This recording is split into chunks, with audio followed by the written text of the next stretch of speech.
बिस्मिल्लाहिर्रहमानिर्रहीम बिस्मिल्लाहिर्रहमानिर्रहीम।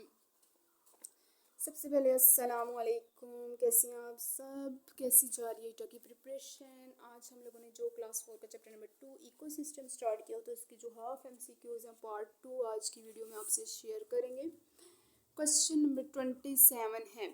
27 MCQs है हमारे पास के 27 which of the shows the correct food chain in an environment. इसमें से करेक्ट फूड चेन कौन सी है? थर्ड नंबर वाली सी जो है इसका करेक्ट ऑप्शन है। सान से प्रोड्यूसर लेते हैं, प्रोड्यूसर से कंज्यूमर लेते हैं, कंज्यूमर से डीकम्पोजर। ये आप लोगों ने याद रखनी है, ठीक है। During respiration animals produce. Respiration ये जो अमले तनफ़ुस से सांस लेने का निज़ाम है, इसमें जानदार जो एनिमल्स हो गए, इंसान हो गए, क्या प्रोड्यूस करते हैं? Carbon dioxide. ऑक्सीजन को अंदर लेके जाते हैं, बाहर हम लोग कार्बन डाइऑक्साइड लेके आते हैं। 29 है animals that eat only plants are called herbivores. वो जानदार जो सिर्फ पौधे खाते हैं उनको क्या कहते हैं? हेर्बिवोर्स। ठीक है, याद रखना है हेर्बिवोर्स। हेर्बिवोर्स इनमें से कौन कौन से हैं? कैटरपिलर और cow. Option A is correct option. Next है the animals which eat other animals. ऐसे जानवर जो दूसरे जानवरों को खाते हैं उनको क्या कहते हैं? कार्निवर्स। वो जानवर जो पौधे खाते हैं वो होते हैं हेर्बिवर्स, और वो जानवर जो दूसरे जानवरों को खाते हैं उनको कहते हैं कार्निवर्स। हेर्बिवर्स और कार्निवर्स का डिफरेंस आपने गाइस याद रखना है। कार्निवर्स इसमें से कौन कौन से हैं? लायन और टाइगर। ये क्या करते हैं? दूसरे जानवरों का शिकार करके खा जाते हैं। 33 है हमारे पास the animals which eat both plant and animals. अब वो जानवर जो दोनों चीज़ें खाते हैं, पौधे भी खाते हैं और जानवर भी खाते हैं, उनको कहते हैं ओमनीवर्स। ये तीन है। फर्स्ट हमारे पास हेर्बिवर्स जो पौधे खाते हैं, कार्निवर्स जो दूसरे जानवरों को खाते हैं, ओमनीवर्स जो जानवर और पौधे दोनों खाते हैं।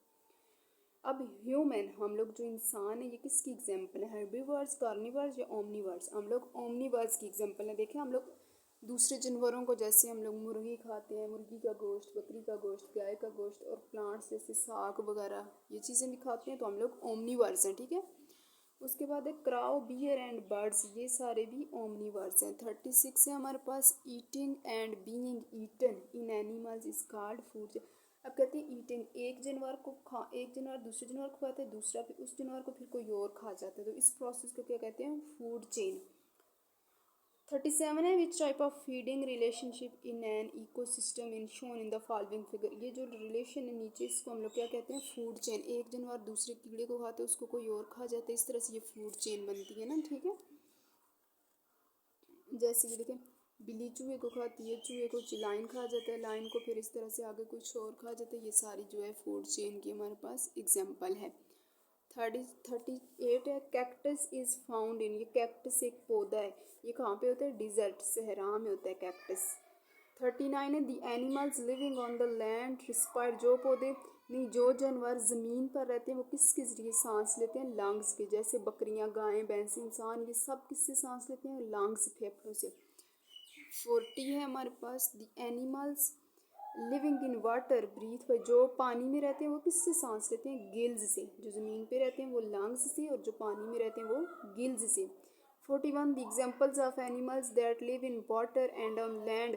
ऐसे जानवर जो पानी और खुश्की दोनों पे रह सकते हैं, उनको वो इनमें से कौन से? टोड, मेंढक भी रह सकती है, सलामेंडर्स भी रह सकती है, फ्रॉग भी रह सकती है। ये सारी चीज़ें जो पानी और खुश्की दोनों में रह सकती हैं। उसके बाद है 48 most photosynthesis occurring in the seas is done by alga. उसके बाद है 43 boat shaped body of fish helps them in movement. ये जो मछली की बोट शेप बॉडी होती है उसको तैरने में मदद देती है, मूवमेंट में। 44 है in which environment animals have a thick skin. कौन से माहौल में जानदारों की जो ऊपर से स्किन है वो मोटी होती है? Land environment. बट ये जो ज़मीन पे रहते हैं ना जानवर, उनकी स्किन ऊपर से मोटी होती है। 45 है हमारे पास an animals that kills and eats another animal. ऐसे जानवर जो दूसरे जानवरों को मार के खा जाते हैं उनको क्या कहते हैं? Predator. An animals that kills and eats predator is called. जब जो दूसरे प्रीडेटर को खाते हैं वो क्या होते हैं? प्रे। फिर relation between predator and prey is called predation in the following food chain. अब sunlight, grass, rabbit, lion, is the relation of lion to rabbit is an example. अब लाइन और रैबिट के दरमियान जो रिलेशन है वो किसका है, प्रीडेशन का, ठीक है। उसके बाद है when a lion hunts and eats a deer, जब लाइन कहते हैं शेर शिकार करता है और हिरन को खा जाता है तो the line is a predator, line क्या है, प्रीडेटर है। और उसके बाद है it is a relationship between two living organism in which one is harmed and other helped. इसमें क्या होगा correct one, option A parasitism, ठीक है, option A is a parasitism. 51 है a living organisms that feeds an another living organism is called, कहते हैं ऐसे जानवर जो दूसरे जानवरों को खिलाते हैं उनको क्या कहते हैं, पैरासाइट।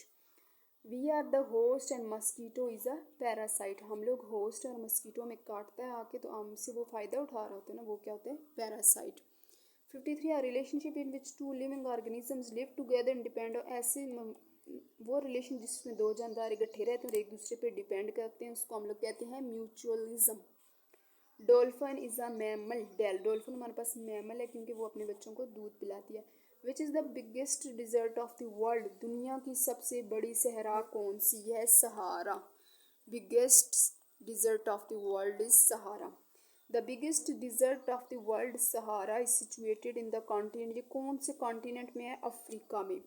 57 है the desert located Mianwali and Bhakkar in Pakistan are, वो सहरा जो मियांवाली और बक्खर में मौजूद है उसका नाम क्या है, थल।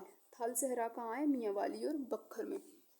58 है the desert located in south of Punjab is called, वो सहरा जो पंजाब के साउथ में वाक़या है उसका नाम है चोलिस्तान।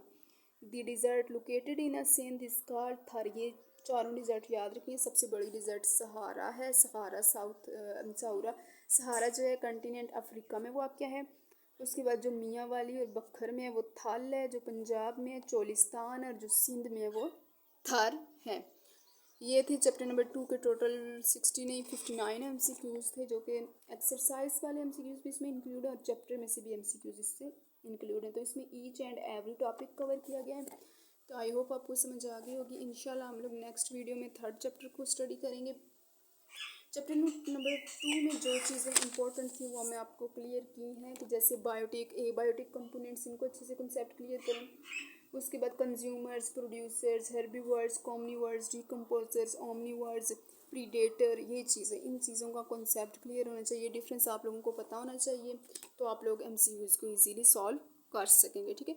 इसी के साथ मैं वीडियो के लास्ट पे आपको बताती चलूँ कि आजकल जो ईटा की प्रिपरेशन जारी है तो हर बंदा जो है पेड ग्रुप बनाए हुए हैं कि आप लोग हमसे पेड सर्विसेज लें, हम लोग ईटा की तैयारी आपको करवा रहे हैं। तो प्लीज़ आप लोग वैसे अपना टाइम और पैसा मत वेस्ट करें। आप लोग गवर्नमेंट की बुक्स उठाएं, प्रेयर ऑफ नॉलेज को स्टडी करें, गवर्नमेंट की बुक्स स्टडी करें।